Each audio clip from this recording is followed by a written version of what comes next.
Ilan sa ating mga kababayan umaasa pa ring may mapanagot sa mga nasa likod ng korupsyon at maanumalyang flood control projects sa bansa. Kasama mo sa balita si Radyoman Chill Emprido. RMN Live Report!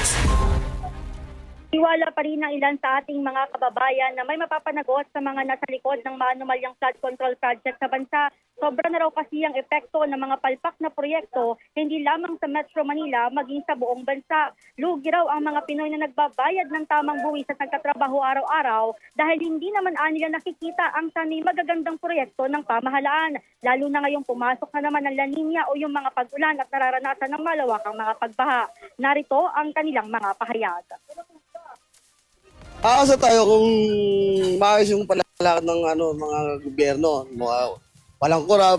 Maayos naman yung flood control na yan. Pero hanggat nandyan yung mga korap, hindi maayos yan. Siguro naman magiging maayos yan kung talagang meron talagang, mawawala yan talaga yung mga korap dito sa atin. Kasi hanggat nandyan yung mga yan, wala. Andyan pa rin yung mga baha na yan. Hindi pa rin matatapos yung mga problema na ganyan. Hanggat nandyan yung mga taong, mga buhaya kung tawagin nila.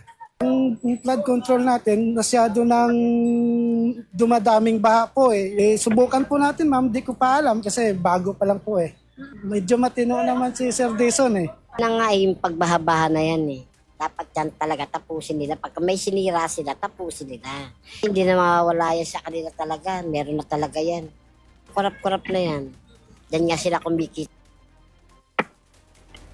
Umaasa rin ng ilan sa ating mga kababayan na sa bagong kalihim ng DPWH Secretary Vince Dizon ay mawala na ang korupsyon sa loob ng nasabing ahensya.